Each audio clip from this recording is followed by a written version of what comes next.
Olá pessoal, esse é o Mundaréu, um podcast de antropologia. Eu sou Daniela Mânica, antropóloga e pesquisadora da Unicamp. E eu sou a Soraya Fleischer, antropóloga e professora da Universidade de Brasília. Nossa ideia é falarmos aqui de antropologia para quem está estudando nessa área e também para quem não conhece essa disciplina ainda, que é parte do campo das ciências sociais. Nessa primeira temporada do Mundaréu, teremos sempre duas convidadas, uma antropóloga e uma de suas interlocutoras. Interlocutora já é uma palavra importante da nossa área, é como chamamos as pessoas que conhecemos em nossas pesquisas. Mas não é qualquer pessoa, qualquer contato. São pessoas que vivem e entendem bastante do assunto que vamos estudar e que, por sorte, nos aceitam em suas casas, cozinhas, bairros, aldeias, consultórios, laboratórios, terreiros, ou seja, em todo tipo de lugar onde antropólogas fazem pesquisa. As interlocutoras são aquelas que ocupam um lugar especial em nossos trabalhos de campo. Esse é outro termo bem importante para nós, trabalho de campo. Como geólogos, botânicos, sociólogas, historiadoras, virologistas, por exemplo, nós antropólogas também vamos ao campo. E como disse a Dani, nosso campo pode ser um fundo de quintal, um laboratório, pode ser uma terra indígena ou até um Instagram. Ou como veremos no programa de hoje, uma associação comunitária. Mundaréu quer falar de antropologia mostrando como as antropólogas fazem pesquisa. Mas a gente não quer falar sobre os outros, ou dos outros, ou mesmo pelos outros. A gente quer trazer todo mundo aqui, para que as antropólogas contem como fizeram suas pesquisas e como as interlocutoras receberam as pesquisadoras e seus resultados. Como, juntas, fizeram a pesquisa acontecer. Esse é o nosso primeiro programa que vai ao ar. Vamos conhecer o trabalho de pesquisa que José Miguel Olivar Nieto fez com Betânia Santos. Esse programa foi gravado em Campinas, no estúdio da Rádio da Unicamp, no início de junho de 2019. Daspu é uma puta parada! Daspu é uma parada de puta! Daspu é uma puta parada!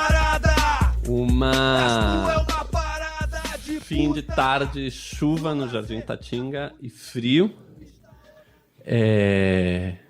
Uma rua fechada, uma das muitas ruas do Jardim Tatinga fechada por uns equipamentos de cinema, por uma grua de uma câmera e equipamentos de som, e uma mulher negra, alta, incrivelmente poderosa, com um vestidão vermelho aberto e um saltão roxo, recebendo um monte de pessoas na sede de uma das casinhas do Jardim Tatinga, com uma placa das mulheres guerreiras, com toda a lista das atividades e das lutas, melhor, que as mulheres guerreiras fazem, recebendo muitas pessoas que estavam chegando, carros, mesas colocadas na rua, preparando o espaço para o desfile da Daspu e preparando uma bandeira de Lula livre dentro da sala, grande, tudo muito vermelho. No dia da inauguração da sede das Mulheres Guerreiras no Puta Day no Jardim Tatinga, e abrindo uma plaquinha dentro da casa de metal em homenagem a uma das fundadoras das Mulheres Guerreiras, uma mulher maravilhosa chamada Sandra, que foi assassinada brutalmente 2 anos atrás, e a casa sendo dedicada a Sandra, né? Afinal, que evento foi esse, o Puta Day? Você que é da Associação das Mulheres Guerreiras, Betânia, conta por que esse nome. Em Belém do Pará, todo ano se comemora o Dia Internacional da Prostituta. O Puta Day é isso. E a gente aqui no Brasil não utiliza a palavra internacional. Nós não usamos o Y, nós usamos o I, de DI, de D e de dá, porque sou trabalhador sexual, eu dou se eu quiser. Então, a gente começou em 2014, o primeiro Puta Day em Campinas, ele se baseou na regulamentação do trabalho sexual. Nós queríamos discutir sobre o trabalho sexual com a União, com emprego e renda, e toda essa parafernália toda que trata em relação ao trabalho, né? A gente formou o primeiro Puta Day. O Puta Day aconteceu no dia 2 de junho de 2019, no Jardim Itatinga, que é um bairro aqui de Campinas, conhecido por ter sido planejado para abrigar as trabalhadoras sexuais e suas atividades, com a intenção também de tirar essas pessoas e sua clientela das ruas do centro da cidade. Betânia, explica pra gente o que é e o que faz a Associação Mulheres Guerreiras como uma organização não governamental de Campinas. A Associação Mulheres Guerreiras, ela é uma organização que foi criada por as mulheres do centro da cidade, que cansada de tanta repressão, de discriminação pelo seu trabalho, né? E uma forma da qual as pessoas, o governo e a polícia as tratava rústico, por exercer os seus trabalhos ali nas mediações. Então, a Associação Mulheres Guerreiras, ela foi criada para defender o trabalhador sexual em si. Foi esse ponto de vista que eu tive ao chegar à Associação Mulheres Guerreiras. Então, essa associação, ela foi criada exatamente há uns 14, 15 anos atrás. Porém, ela tem 10 anos de registro, porque foi criado o seu estatuto, né? Registrado há 10 anos, 11 anos. Betânia, você está aqui em Campinas há mais tempo do que isso. Você pode nos contar um pouco da sua vinda para Campinas até a sua chegada na Associação Mulheres Guerreiras? Então, eu recebo muita crítica quando eu falo da minha vinda, né, para Campinas. Primeiro que eu vim menor de idade, aos 13 anos de idade, já para o exercício do trabalho sexual, porque eu decidi que iria ganhar dinheiro porque já fazia sexo, né?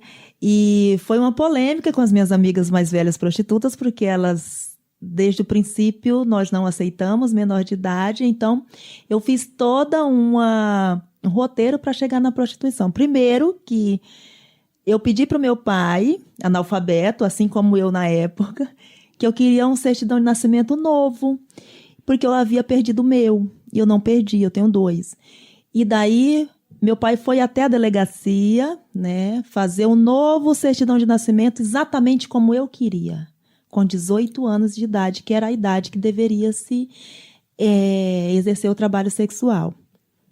E esse documento é o que eu uso até hoje, porque foi um documento que eu escolhi, né, que eu queria ter aquele documento com aquela idade. Então, foi assim que eu cheguei a Campinas, vindo de Caxias, Maranhão, vim de caronas com caminhoneiros me falando, menina, não vá fazer isso, pelo amor de Deus, não faça, quer voltar para casa, a gente te leva de volta.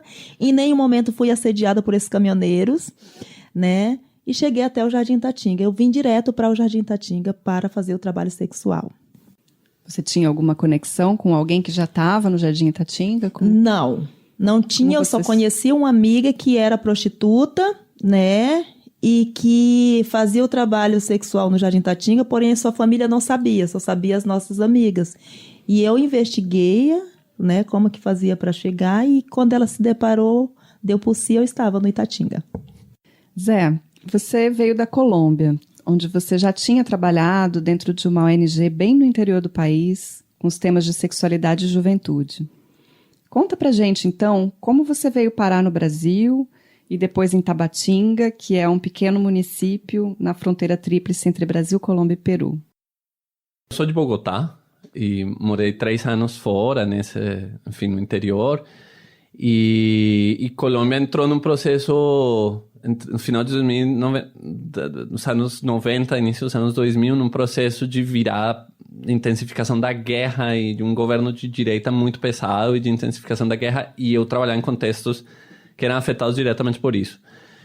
E foi tendo um cansaço, assim, muito grande da vida lá, da país, uma coisa de omnipresença à morte, assim, e eu queria sair, queria passar um tempo fora, queria, enfim, sair do país um pouco, e não queria ir nem para a Europa, nem para os Estados Unidos, enfim. O Zé Miguel veio para o Brasil, fez o doutorado dele na Universidade Federal do Rio Grande do Sul, trabalhando com prostitutas na cidade de Porto Alegre. Depois, ele veio fazer um pós-doutorado aqui na Unicamp, já interessado no mercado internacional do sexo. E aí pensei que uma tradução que me interessaria do transnacional era o transfronteiriço, por um lado.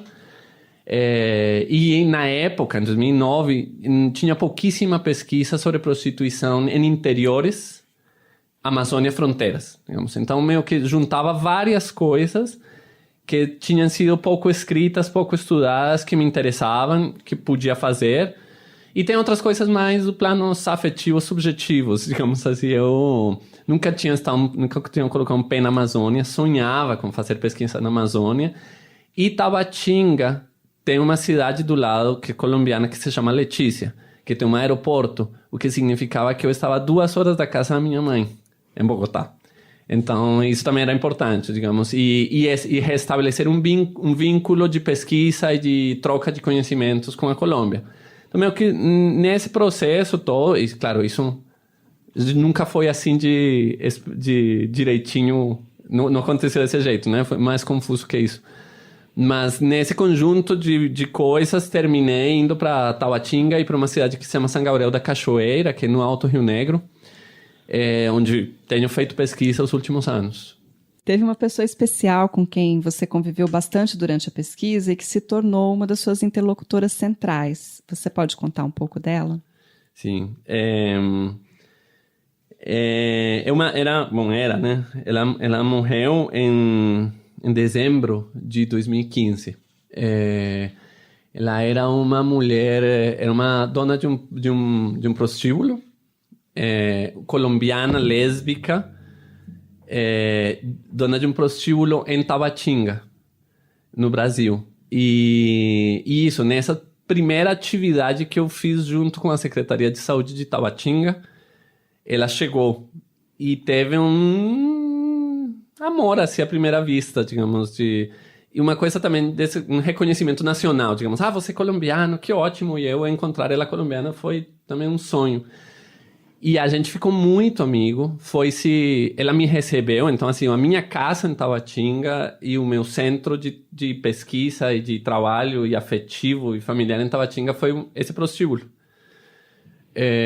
E a gente se fez grandes amigos, assim. E o meu último trabalho de campo mais comprido em Tabatinga, que foi em 2015, se chama Carmelo. Foi acompanhando a Carmelo no hospital, no adoecimento e no hospital. Ela finalmente faleceu em Bogotá, foi transferida para Bogotá. Eu viajei para Bogotá, enfim, e de qualquer forma também ia viajar. E fiquei com ela um pouco no hospital em Bogotá. E uns dias depois ela morreu lá. Mas é isso, foi uma relação muito forte, digamos, ela, enfim, teve muitos momentos em que eu não poderia muito falar isso, mas em que eu assisti, digamos assim, o trabalho dela como administradora do puteiro, né, do prostíbulo, ajudando no trabalho. Quando ela ficou doente, as mulheres queriam que eu assumisse o prostíbulo. Então, enfim, passa por todos esses lugares, né? E aí, Betânia vindo do Maranhão, Zé Miguel vindo da Colômbia. Zé Miguel fez pesquisa e trabalho de campo na Colômbia, com Carmelo. Betânia também conheceu antropólogas e outras pesquisadoras sobre o tema da prostituição. Mas como Betânia e Zé Miguel se encontram no Puta Day? A gente precisava de alguém que fizesse fotografias, né? E a gente lembrou do primeiro Puta Day que o Zé fez fotografias e fez umas fotografias maravilhosas. E foi assim, bem a calhar e de muito agradecimento, porque o Zé veio com a família inteira. Que pra gente foi muito gratificante essa vinda de Zé Miguel. Então, Zé, você é sim um dos grandes contribuintes para a Associação Mulheres Guerreiras. A gente te adotou. Ótimo, maravilhoso.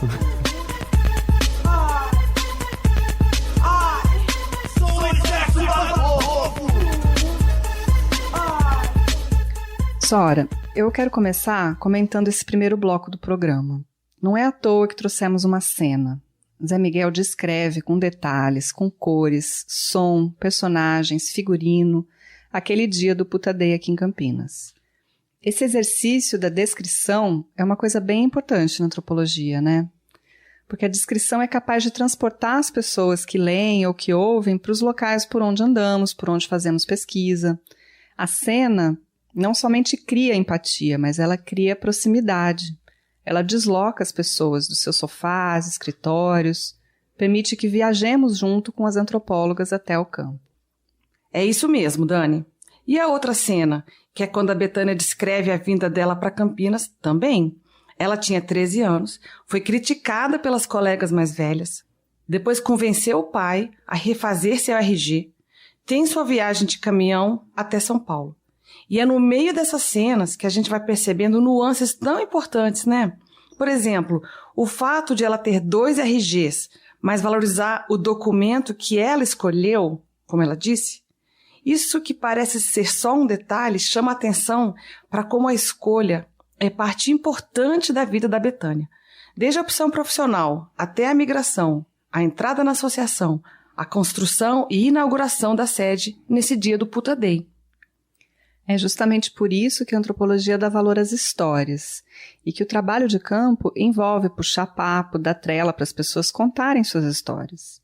De uma pergunta inicial, vem coisas inimagináveis, como o tipo de relação entre o Zé Miguel e a Carmelo, dono do prostíbulo na Colômbia, ou com a Betânia, a liderança da Associação Mulheres Guerreiras aqui em Campinas. Por um lado, a Betânia, quando fala do trabalho dele como antropólogo, diz que ele foi adotado por elas.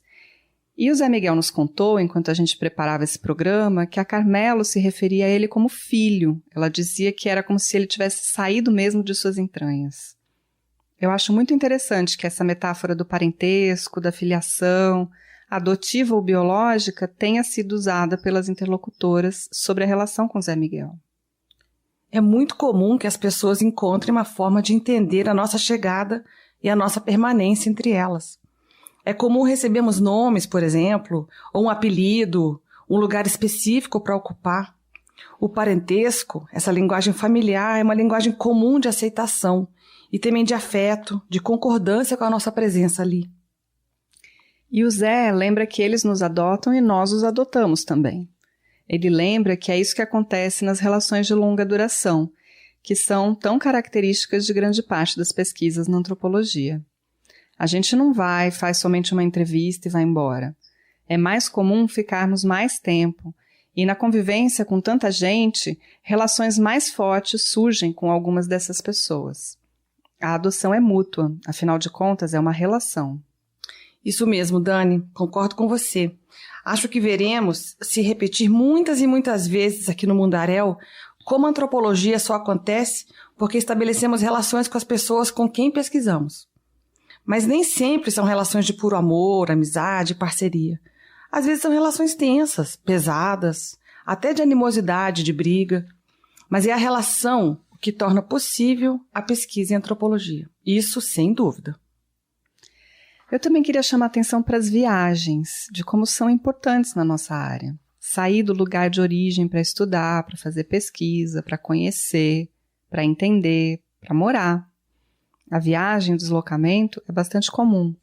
E quando o Zé Miguel usa a expressão transfronteiriço, acho importante reforçar como tanto ele quanto Betânia, motivados pelo trabalho, migraram, mudaram, viajaram de uma fronteira a outra, entre 2 países dentro de um continente, entre 2 regiões do Brasil, eles 2 viajaram. Para a antropologia, a viagem nos sacode, nos faz sair das zonas de conforto e permitir que conheçamos o outro. O outro. Tá aí outro termo que a gente usa muito, né? O Zé Miguel queria conhecer melhor o trabalho sexual na fronteira internacional do Brasil com a Colômbia. Foi parar na Amazônia, mas só conseguiu chegar lá porque foi encontrando vários outros pelo caminho. As suas professoras, na pós-graduação, os colegas de doutorado, os conterrâneos que receberam o Zé Miguel em Tabatinga. A Carmelo, por exemplo, né? E aí depois aqui em Campinas, a Betânia, a Sandra e tantas outras putas importantes. São outras que viraram pouco a pouco interlocutoras especiais para ele. Uma menina de 13 anos que sai de Caxias, no Maranhão, e vira uma das mais importantes lideranças na rede brasileira de prostitutas. Um jovem de 20 e poucos anos que deixa um país em guerra e vem tentar a sorte aqui, vive em um monte de cidades brasileiras, vira antropólogo e acaba professor da USP. Essas trajetórias tão complexas, nunca lineares e sempre tão ricas, nos interessam também na antropologia.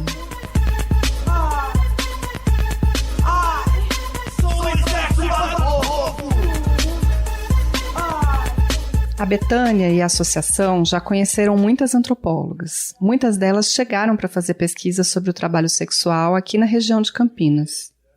Mas gostaria de perguntar como que você conheceu esse antropólogo, Zé Miguel? O Zé Miguel costuma falar que a gente se conheceu no mundo, né? Embora ele tenha me recordado que a primeira vez que a gente se conheceu foi em um encontro de prostitutas no Rio de Janeiro, em 2008. Mas a minha aproximação maior com o Zé Miguel foi a partir daqui da Unicamp, né? Da Pagu, e uma parceria, um trabalho que ele fazia junto às trabalhadoras sexuais, e a gente se conheceu assim. Betânia, você consegue se lembrar de qual foi a sua primeira impressão dele quando você ouviu? E você consegue também descrever ele um pouco para as pessoas que estão nos ouvindo e que não o estão vendo? Na verdade, o Zé Miguel, a primeira impressão que eu tive dele foi que ele era um cara super louco, né? Primeiro que nós brasileiros, a gente se identifica muito com pessoas estrangeiras, né?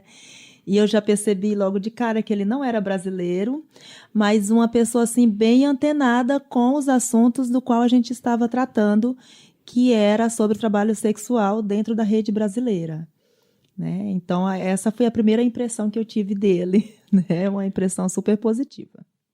Por que você fala que você achou que ele parecia muito louco? O quê? Foi uma coisa da roupa, do jeito? Assim, porque geralmente, quando em se tratando do trabalho sexual, as pessoas entram um pouco mais receosas ou entram mais com aquela perspectiva de pesquisa, de pesquisador, de querer extrair algo das profissionais. E o Zé não, quando eu o conheci, ele já estava dentro do movimento, já estava envolvido com todo o trabalho, então não teve aquele receio, né? E a questão da loucura, assim, da forma da qual ele já estava adaptado, adequado ao assunto, né? E não teve nenhuma conversinha de pesquisa, quanto que você ganha, essas coisas, essas pesquisas que geralmente faz com a trabalhadora sexual. Zé Miguel, e você? Como você chegou no nome da Betânia? Você lembra como foi o primeiro contato de vocês, o que ela estava fazendo? No meu registro, a primeira imagem que eu... A primeira vez que eu conheci a B foi no Encontro Nacional da Rede Brasileira de Prostitutas em 2008, que foi o 4º encontro no Rio de Janeiro. Eu estava fazendo trabalho de campo, pesquisa em Porto Alegre, e fui para o Rio para acompanhar o encontro. E então conheci um monte de prostitutas que eu não conhecia do Brasil inteiro, e a Betânia estava aí, né? E a Betânia é uma figura muito forte, muito impactante, sempre nos espaços quando chega. E tem uma coisa que para mim foi muito importante ali, que foi este trabalho de afirmação da palavra puta e prostituta, né? Que estava em pleno processo de início, assim. E Betânia fez parte de uma onda, digamos, de uma geração, por dizer assim, que veio com essas afirmações mais fortes. Então essa é a primeira imagem que eu tenho assim, de Betânia no Rio em 2008, né? Antropólogas, quando vão fazer suas pesquisas, são recebidas de várias formas pelas pessoas, pelas interlocutoras. Betânia, você nos contou antes que as pessoas que se aproximam para fazer pesquisas sobre trabalho sexual geralmente são apoiadoras. Então, qualquer pessoa pode fazer pesquisa sobre trabalho sexual? Qualquer pesquisadora se transforma numa apoiadora? Então, eu sou muito... É difícil eu falar isso porque eu me acho radical. Eu acho que qualquer pessoa pode sim, isso é o meu ponto de vista, pode sim ser um apoiador e fazer pesquisa sobre trabalho sexual. Desde que esse trabalho e essa pesquisa condiza positivamente com aquilo que a trabalhadora sexual que se assume coloque, entendeu? Não nos vitimizando, não nos condenando, não nos salvando, porque a gente não quer salvação, e não nos indicando linhas de trabalho, porque trabalho nós já temos. Zé Miguel queria comentar alguma coisa? Não, eu queria comentar isso, que isso é uma coisa, é uma prática, né, muito forte, muito importante da rede, né, da Rede Brasileira de Prostitutas e das associações. Isso que a Betânia está falando é muito forte, como elas capturam os pesquisadores para dentro da rede, né? Você não, é bem isso que a Betânia está falando, não tem ficar de fora. Você entra e é capturado ou não, e então está fora. E é muito explícito, é muito claro, né? Quando eu comecei a fazer pesquisa em Porto Alegre, por exemplo, com uma associação da rede que se chama Núcleo de Estudos da Prostituição, o NEP. Primeiro eu já vinha de uma tradição que era a Cláudia Fonseca, de Porto Alegre, que tinha feito pesquisa participativa com elas, tinha orientandas dela, depois, 3 gerações depois, digamos assim, fui eu. E teve uma reunião assim, numa mesa redonda com essa, onde elas pediram para eu levar o projeto, para elas avaliarem o projeto, ler o projeto e decidir se estava bem ou não, discutir termos, e a partir daí a pesquisa poderia acontecer. E não parava aí, né? A partir daí, digamos, era uma exigência permanente de compromisso nas pautas e nas responsabilidades práticas das organizações, né? E do movimento. Então isso é muito forte, né? Muito claro, assim. Então toma uma escola de antropologia brasileira que pesquisa a prostituição, engajada e parceira e aliada de maneiras diversas no Brasil inteiro às organizações de prostitutas, né? Essa questão do compromisso, né, e a parceria que se forma. Primeiro que um pesquisador chegando lá, né, a associação jamais vai indicar qualquer pessoa para ele ir fazer a entrevista, né? A gente realmente chama para uma conversa e fala, tem algumas mulheres, quantas mulheres você pode reunir? Não, o trabalho é seu, vamos para o campo. Excelente, adorei, o trabalho é seu, vai para o campo. Bom, então tá. Eu acho que o Zé já começou a falar um pouco disso, mas eu queria perguntar para o José Miguel, então, como é o seu trabalho com a Associação Mulheres Guerreiras, com a Rede Brasileira de Prostitutas? O que você faz concretamente, José Miguel? A gente criou uma relação com as mulheres guerreiras, com a Betânia. Depois a Betânia também foi adquirindo, digamos, uma posição de liderança nacional mais forte. Então, assim, com as mulheres guerreiras eu não tenho uma relação mais né, de trabalho constante, digamos. Mas é isso. Tem que fazer alguma coisa. Aí dá para fazer alguma coisa, a gente está junto. Desde isso. Escrever para o jornal Beijo da Rua, participar no Puta Day, que aconteceu agora recentemente, tirar fotos num evento, discutir. A gente tem vários grupos de WhatsApp dos movimentos, e então, que são de discussão permanente. E é muito fascinante, porque todo mundo tem, digamos, a mesma possibilidade de expressão. Seja ou não prostituta, seja ou não mulher, seja assessor ou apoiador ou qualquer coisa assim. Então é um exercício de discussão permanente também dos rumos da rede, de decisões sobre eventos, sobre seminários, divulgação de eventos. E em alguns casos, digamos, essas coisas se transformam em algumas momentos ou participações mais intensas ou mais ativas. Vimos como a história e a trajetória do Zé se constitui pela pesquisa com e sobre a prostituição. Ele transita por Bogotá, Porto Alegre, Campinas e São Paulo. Mas eu gostaria de enfatizar como também a história da Betânia, da sua associação, da Rede Brasileira de Prostitutas, passa também pela universidade, pela pesquisa e pela relação com pesquisadoras e pesquisadores. Aqui no caso da Unicamp, existe um programa de extensão universitária que é a Incubadora Tecnológica de Cooperativas Populares. Todo mundo conhece como ITCP. Ele envolve ações de educação popular a partir da formação e apoio a grupos autogestionados, como cooperativas populares, associações e grupos informais. Foi esse programa que justamente auxiliou o processo de formalização da Associação Mulheres Guerreiras, e colocou a Bethânia em contato com Pagu, com Zé Miguel e tantas outras pesquisadoras e antropólogas. O que é Pagu mesmo, Dani? Pagu é o núcleo de estudos de gênero que tem aqui no Instituto de Filosofia e Ciências Sociais da Unicamp. Entendi, muito bacana isso. Muitos trabalhos na antropologia são feitos com os movimentos sociais mesmo. Os diferentes ativismos, com as pessoas que lutam pelos seus direitos sociais. E o trabalho sexual é um deles, né? O trabalho é um direito. Tem mais uma última história que também mostra isso. Como os encontros que a universidade promove geram ciência, mas geram também formação profissional, geram fortalecimento identitário, geram relações e afetos. Foi aqui na Unicamp, há muitos anos atrás, em um evento sobre trabalho sexual, que a Bethânia encontrou a Gabriela Leite. Para quem não sabe, a Gabriela Leite foi uma socióloga paulista e também trabalhadora sexual, uma das ativistas mais importantes que o Brasil já teve. A gente perguntou para a Bethânia como foi essa vinda da Gabriela até aqui na Unicamp. Não é bem a vinda da Gabi, mas a minha vinda para esse momento, né, do qual eu estou hoje. Eu me sinto muito privilegiada e honrada, porque todo mundo, quando conversa comigo, fala: você conheceu Gabriela? Como que você conheceu Gabriela? E eu falo: não. Para conhecer, você tem que ter um contato bem mais próximo, né?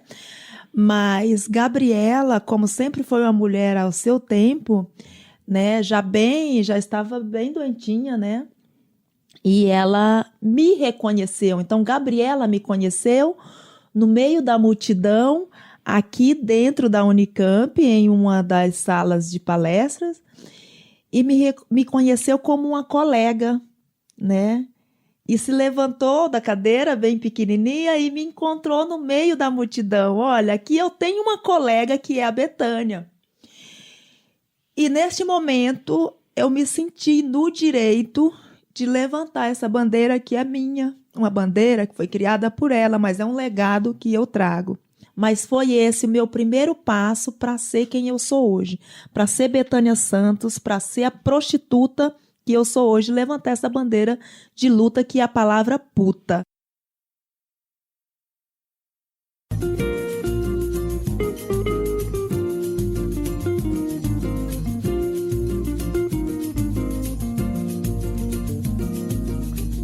Eu trago um canto de outro canto e só de encanto faço um conto. Encontro e me demoro um tanto, botando onde fico pé. Queremos contar um mundaréu de histórias de pesquisa, partindo da antropologia. Uma Puta Feminista, um Puta Antropólogo foi o nosso primeiro programa e foi produzido a muitas mãos, corpos e vozes. Bethânia e José Miguel vieram até a Unicamp para fazer as gravações conosco e contar suas histórias. O Laboratório de Estudos Avançados em Jornalismo, o LabJOR da Unicamp, é a nossa casa, na qual contamos com a colaboração e a supervisão de Simone Paloni. Na rádio da Unicamp, temos o apoio do Otávio Silva e do Jefferson Barbieri. Também temos recebido a preciosa consultoria de Bia Guimarães e Sara Zubel, do podcast 37 Graus. A equipe do Mundaréu é composta por nós duas, Daniela e Soraya, pelo Vinícius Fonseca e a Júlia Couto, estudantes de Ciências Sociais e bolsistas de iniciação científica da Unicamp e da UNB. Como qualquer projeto de pesquisa, o Mundaréu recebe apoio e recursos do CNPq e do SAI, Serviço de Assistência Estudantil da Unicamp. Quem quiser saber mais da Associação Mulheres Guerreiras, da Bethânia e do Zé Miguel, ou então ouvir um poema que o Zé Miguel escreveu enquanto estava fazendo pesquisa com as prostitutas, e o funk que embalou esse episódio, consulte o site do nosso podcast.